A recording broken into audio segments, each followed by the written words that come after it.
Hello everyone, hope your Christmas preparations are going well. You've got your trees up, you've got your cards sent, you've bought your presents. I've certainly done none of the above, so this weekend is when I'm going to be trying my best to do all my Christmas chores.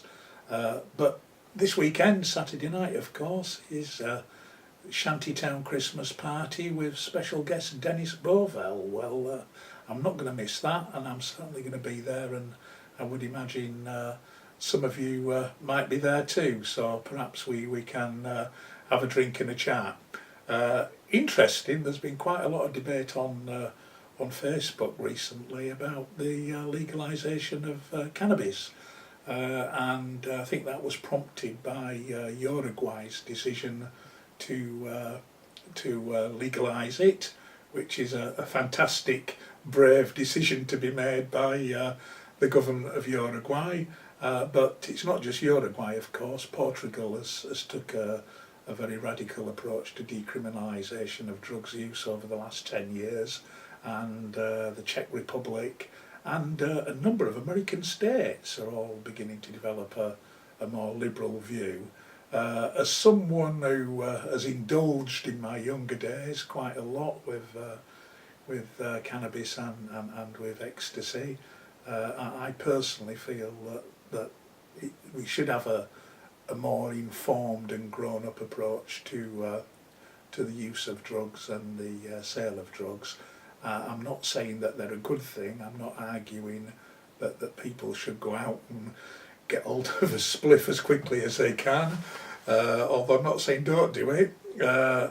What I am saying is there's a vast amount, billions of pounds of public money which is spent every year on fighting a war against drugs, which all the experts now say is a war that's lost.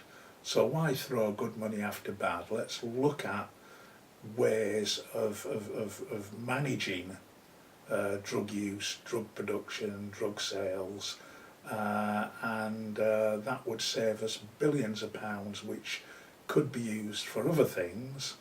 And also, as well, an enlightened view to drugs could actually increase taxation and jobs, more tax going to the government, more jobs for people, and could mean that our public services are better funded because of this new taxation stream.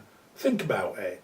It's going to be a big discussion, but I think the tide's turning now. And I reckon if you look back in 5 or 6 years' time, we'll have a very, very different approach in this country and many other countries to the way in which we deal with drugs and their use. Much as we've got a very, very different approach now to equal marriage, and on the 31st of March of next year you can go and have a same-sex marriage if you like. That's fantastic. Progress has been made and continues to be made. We live in a modern world, and it's great to see things are moving forward. But talking of which, not everything is moving forward. Let's talk about the European Union for a short while. And you probably heard and read in the papers about Thanet Council Labour Group's decision last week to block a debate at the council on the European Union referendum bill, which was passed by Parliament a couple of weeks back.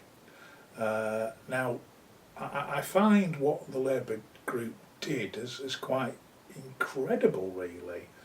Very, very anti-democratic, because if you look at the last council elections for Kent County Council just last summer, you'll see that over 50% of those people who voted for candidates and parties who were in favour of having a vote on European Union membership, who were in favour of having a big discussion on our membership of the European Union. So many people in Thanet are keen to have that debate and are keen to have the vote, But for one reason or another, the Thanet Council Labour group seem to think that they know better than the people of Thanet. They've got this arrogant attitude that they know best, that they don't want to have a debate on the referendum, and they're not going to let the people have a discussion. And that really is bizarre.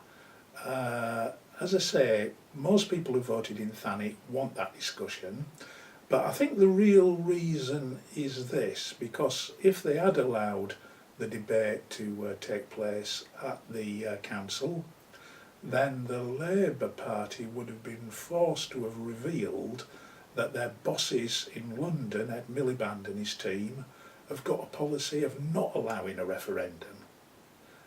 So they would have been massively embarrassed, and instead of allowing a debate, they used pathetic excuses in order to stop that debate happening.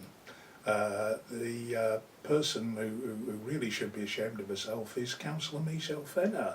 She said there could be no debate by the council on membership of the European Union because the council has no jurisdiction over that policy decision. That's absolutely correct. But the rules of the council do say we can debate any issue that affects the interests of the people who live in Thanet. She conveniently forgot the council rules. And also as well, Michelle Fenner, less than 2 months ago, moved a motion to council calling on the government to repeal the bedroom tax. Now, if that's not a motion which is outside of the jurisdiction of the powers of Thanet Council, tell me what is. You know what? The word hypocrite comes to mind. I really am quite appalled by the attitude that's been taken by the Thanet Labour group to this business about the European Union. That they're like nanny, they know best, they know what's best for the people of Thanet, when quite clearly the majority of people who voted at the last election want to have that debate and want to bring it on.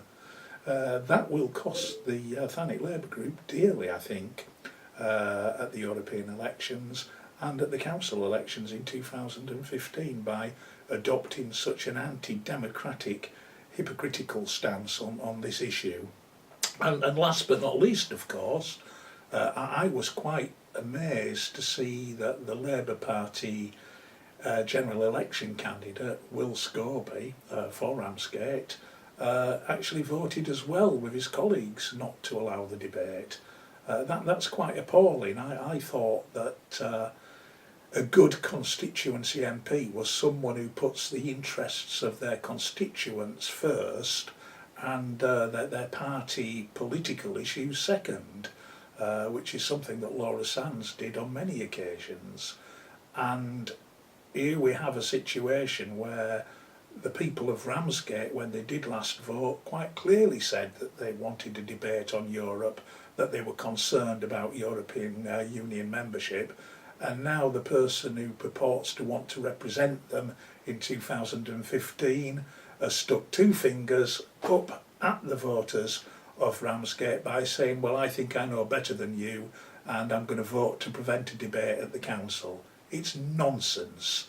I really think political game playing like this brings politicians into disrepute. It shows just how out of touch they are with the feelings of ordinary people. And is it any wonder that organisations like UKIP make massive progress when people are treated in this abysmal way by arrogant, out-of-touch party politicians like the Thanet Labour group. I'm not attacking purely the Labour group. The Tories have got their own problems as well, but at least they are now trying to engage and re-engage with the people of Thanet, and the Labour Party doesn't seem to be bothered. So that's enough of my rambling today. I might see some of you on Saturday night at the Shantytown Club. In the meantime, have a fantastic Christmas and a Happy New Year as well.